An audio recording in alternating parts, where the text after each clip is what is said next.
Hello? There you go. Uh-oh, here we go. Uh-oh, here we are. Oh, you guys, this is Tuesday, October the 29th, 2024. And who knows what you're going to see this evening. We'll, here it is, yay, confetti. I like that confetti. So, it's not a bad night out here for temperature. Yeah, it's pretty good. Like 58 is what it is. It's like a summer day. Okay, so here comes next Sunday. That's the time change. We'll keep saying that until it times out itself. And so the sun goes down this evening at 6:20, and this is day 323 of Face the Sun. And we have birthdays already. So you ready for some birthdays? Yep. Paul Urban. Happy birthday, Paul. Taylor Schmidt. Happy birthday, Taylor. Sandy Bull Benteen. Happy birthday, Sandy. Rodney Olson. Hey, my brother-in-law. Happy birthday, Rod. Yeah. Carrie Leonard. Happy birthday, Carrie. And Roger Carter.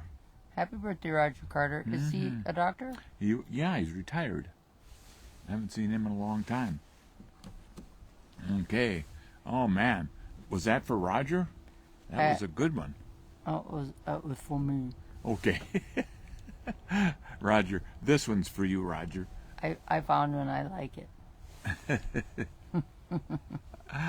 So it gives you both thumbs up and fireworks sometimes. Yeah, it's weird. Hi, Don Coleman Tribbett. That's a nice splash there. National Cat Day still. Deb Froke is here because it's National Cat Day. Hi, Deb Froke. Wants to make sure we take care of the cats. National Internet Day. National Hermit Day. National Oatmeal Day. And, World Stroke Day and Psoriasis Day, which that's kind of funny. National Cat Day. Ricky Regals has a cat. He posted the picture of his cat. Oh, he did. On National Cat Day. Good job. I think he named it Simon. He did. I think so. That's a good cat name. Catmandu. Okay. Hi, Tom Bush. Hi, Tom Bush. We're well on our way to like an exciting show about pouring gas on a fire. Don't do that. And next Sunday, we've been talking about that forever, and we'll keep up until it no longer matters. Deb Froke says it's snowing here. Where? Where's here? Where are you, Deb? Where's your here? A little sad face, Deb. Give Deb something fun. I've got a really thick sweatshirt of Jim's over my legs. So where's it snowing, Deb? Okay.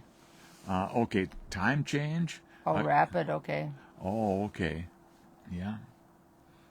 Scratch off tickets and $1 million. That's crazy. What do you call all those different groups of animals? You know, a murder of crows, a pack of dogs. We know that. But there's others out there that you don't always think about. Hi, Alex Rusink. And how come we vote on Tuesdays? We'll talk about that. If I'd shut up and get started, we'd probably be there already. Okay. Yeah, let's go to work. Okay. Okay. 3 people were hospitalized after a campfire accident at Raccoon Lake State Recreation Area over the weekend. The Indiana Department of Natural Resources said a camper at Raccoon Lake attempted to rekindle a fire on Saturday night by pouring, what do you think he poured on it? Gasoline. The embers from last night. He wanted to start the fire back. Just go pour a little gas on it. I guess that thing really took off. The gas can the person was using ultimately ignited and spilled onto another camper. Yikes. The DNR said 3 people suffered burns during the incident. All of the injured individuals were transported from the scene to the Indiana hospital via medical helicopters. God darn it, that was a bad one. I was Torquay Senior and Lonto Crony. I may have missed. Oh yeah, and Deb wrote Deadwood. The DNR did not provide any updates on the burned individual's conditions. The agency has not released any other information. Hey, come on over here. Let's pour a little gas on the fire. Oh, I have seen people take a cup of it and throw it at it. Yeah. You ever see it follow up when you're pouring It's gas? kind of sideways looking at you. Well, sometimes it's what you... No, you never do that. Never do that. Is my hat all messed up? Yeah. It's got a funny bump on my head here. There, that's better. I'll get it. More fireworks, more fireworks. Oh, look at that. Anyhow, yeah, I have seen people pour a gas can onto the fire, and it followed the gas can trail right up to the pail. God darn it. So safety first. Don't use gas. Hi, Gloria Sickmiller. Hi, Gloria. Have you ever heard the old saying, well, that's my swan song? Oh, I've seen it, yeah. Yeah, I've heard it. I don't think people in my life have ever said it, my swan song. Oh, yeah. Hi, Karen Tyler. Somewhere I ran across that, though. I suppose I was rummaging around. A swan song, to me, it's always meant, well, the swan song. This is the last event before the end. Yeah. That's what it's meant to me. Well, the idea that swans sing just before they die has been proven, although that hasn't stopped the spread of the saying. In fact, Pliny the Elder included a mention of that falsehood way back in when he wrote A Natural History. That was in 77 CE. Now, what is CE? You know, before C. I mean, we know before Christ, and AD. And what's our continuing ed? CE. Hi, Mary Simonton. Hi, Mary. Well, anyhow, Hi, Chad Conrady. it was 77 CE. And the idea pops up again in Shakespeare, Coleridge, and Chaucer, proving that no one can avoid a poetic, even if it's false. If they like that poetic vision, they're going to use it. A lot of people have. Oh, here comes a picture of the snow. Karen's just right over here. Karen Tyler's my cousin. Yeah. She doesn't live right over here. Where's she live? Out in the Black Hills. Oh, she's out there too. Yep. I wonder why my things won't come on. Well, should be working. Well, these are working. Yeah. And I thought I was just easy to transition from one to the other. Okay. Swan is a verb that means to declare or swear, and is commonly used in Midland and the southern United States. For example, well, I swan, I never expected to see you here. So, it never had anything to do with a swan singing right at that bird's death. And it's not people's last hurrah? Yeah, and that's how it's used, yeah. It's the last hurrah or the last set in the concert or whatever. It's the swan song. But generally, it's believed to mean that it's the last thing that they're going to do. This is my swan song. Boom. They're dead. Hi, Pam Nig Muchler, my sister. A good sister, too.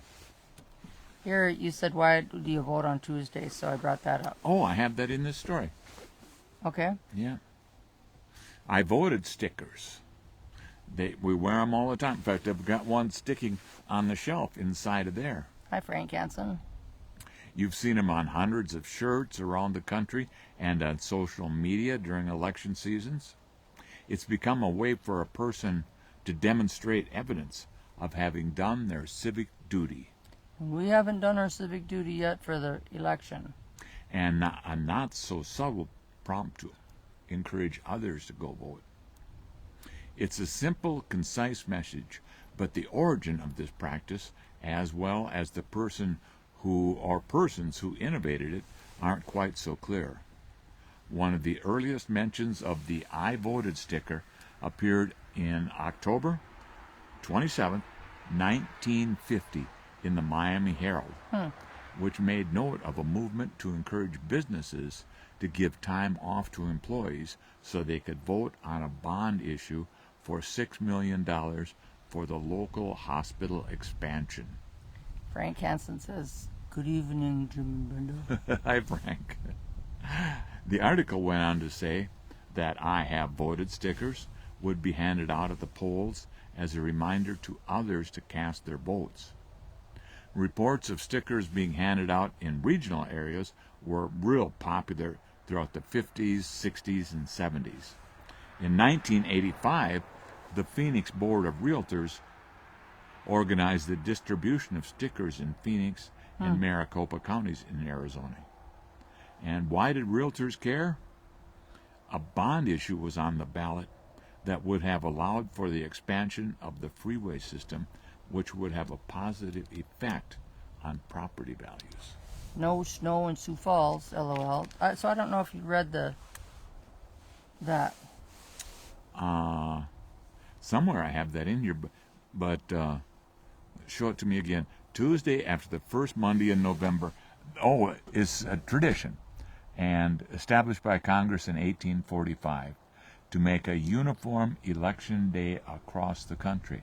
The choice of Tuesday allows voters to travel after Sunday church services and return home by Wednesday, accommodating agrarian lifestyle. This was the elections are always held on the first Tuesday after the first Monday in November. Yep. That's the part I was waiting for you to say, but I didn't hear it. If you said it, I didn't hear it. Well, that's why it takes two of us to do this job. Yep. Good luck to the suckers who follow us, huh?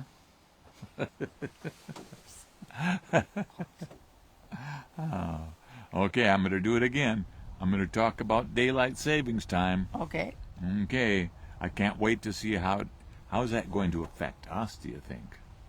Next Sunday, time to move the clocks back. Backwards.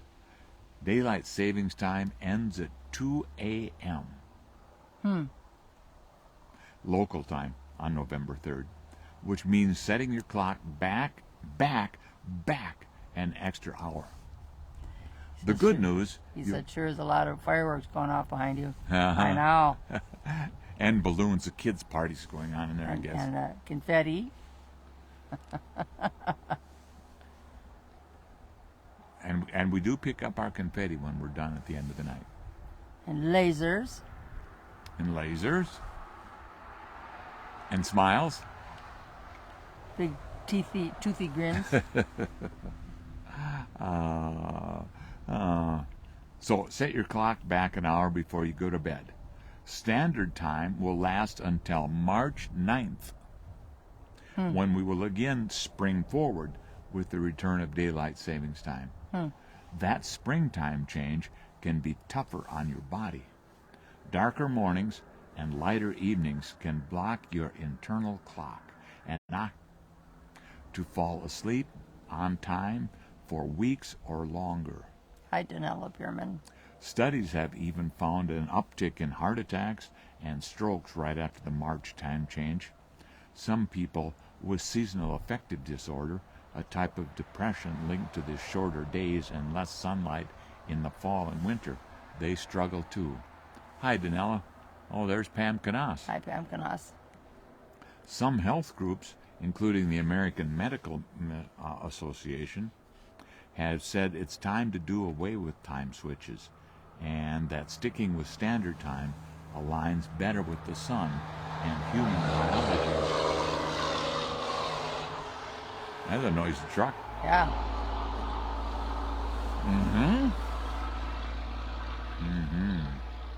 You think Jeff Bezos Oh, I remember reading that this morning. sleeps with his pajamas on? Pajamas on. Huh. Oh, that's kind of fun. I just went right to the punchline. I didn't go for the setup. The pajamas on. Well, there's a lot of good things going on around the countryside, up to and including a North Carolina man had a stroke of real good luck. He found a $20 bill. And then there was a store close to that. He went in and bought a lottery ticket. Jerry Hicks, a resident of Banner Elk, found $20 on the ground and used the money to buy an extreme cash scratch-off ticket that won the $1 million prize. Wow. Wow. That's in North Carolina. The master carpenter explained how this surprise windfall came to be. He said, I found $20 in the parking lot outside the Speedway. I used that to buy the ticket. They actually didn't have the ticket I was looking for, so I bought a different one instead. When he arrived at the North Carolina lottery office to claim his prize, Hicks could decide between taking his winnings as an annuity of $50,000 over 20 years or a lump sum of $600,000. He chose the lump sum. And after federal and state taxes, he took home $429,007, Wow. according to the lottery. And that's what the presidents are paid per year now. Isn't that 400,000. something? Yeah. Very presidential prize. I guess if they said, you can have $600,000, you can have it $50,000 a year over 20 years, I would definitely take the lump sum. Well, yeah, at our age. Yeah. I think at any age. Did you hear about that North Korean lottery winner? He won $5 million. You get $5 a year for 1 million years. 1 million years. 50 times what? What are you looking at here? 50 times. I don't know where the 50. 50 years. 50,000. 50,000. Oh, yeah. Divide that into 600,000. Well, for 20 years. Yeah. So, what? I don't know. I might not even know what the question is. $100,000 a year, is that what that comes up to be? No, it says 50,000 a year for 20 years. Oh, okay. So, my math says that's 100,000, unless this isn't going up to the million. I don't know. I'm just not good at doing math on the air because Well, I'm I'm doing it on here. I know it, but I have to sit and stare at it. I think you've seen that. I sit and stare at the clock and go, what time is it? Huh. 50. That's 500, so that's wrong. You want it back? No, you just can read while I struggle over here. There goes the veterinary. Some old cow's got a problem someplace. You know which animals move in packs, you know which are in schools, and you know who the herds are. But what about a wake, a business, or a flamboyance? A cackle of hyenas is called a cackle. There's the shrewdness of apes, a raft of otters, a murder of crows, a scurry of squirrels, and a wake of vultures. A Fun. wake of vultures. That's because they look like they're holding awake when they're waiting for you to take your last breath, I guess. I didn't have enough zeros in there, so 50,000 times 20 is 1 million. So I guess it would depend on your age. I don't know. I'd get it as quick as I could before the lottery. Stories. There's no People are- stories. I just said it. Yeah, I don't believe the lottery because people buy lottery tickets all the time. We don't, but We have. I've bought very few in my entire life. Doug Block. You got any snow out west? Old Doug Block. Doug Block.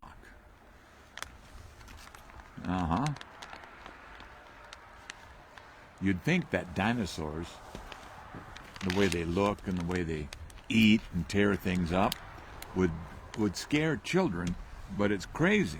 Kids love dinosaurs. It's the craziest thing. The popularity of Dino Nuggets and dinosaur shows and movies says kids like it. What is it about these prehistoric creatures that children are so enraptured? Early childhood development is largely to blame.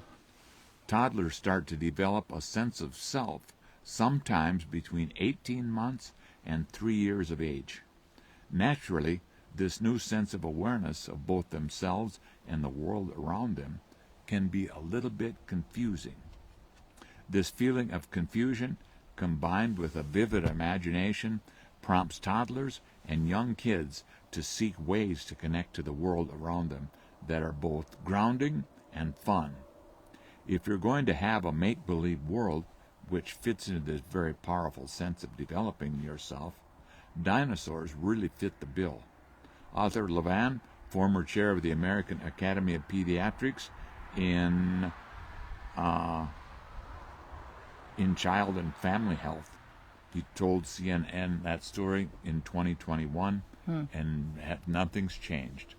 So, Doug Block says there's snow in Hill City. So Gwen and my sister Gwen and her husband Rod lived in Hill City. Rod was with Black Hills Power City and Light, and Gwen was a school teacher there. I can't remember if she taught 4th grade or 5th grade, or I don't know which one. yeah.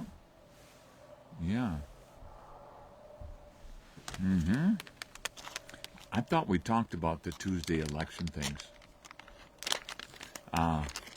And there's more reasons why it's on Tuesdays. A little something to do with the horse and buggy. Between 1788 and 1845, states decided their own voting dates. In 2012, the state historian Don Ritchie told NPR that strategy resulted in chaos, a crazy quilt of elections held all across the country at different times to pick the electors. The white male property owners would cast their votes for president on the first Wednesday of December. That's how it used to be. But they needed a change.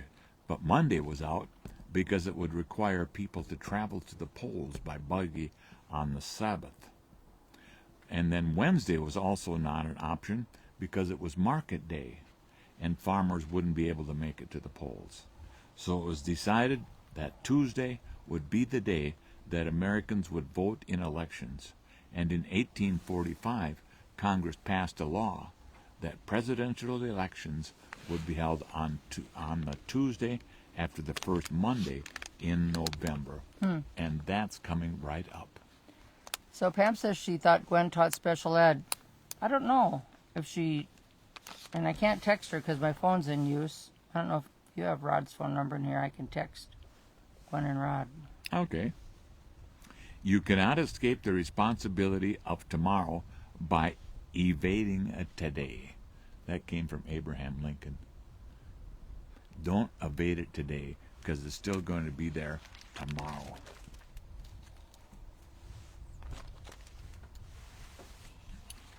Let me get these pages tied down here.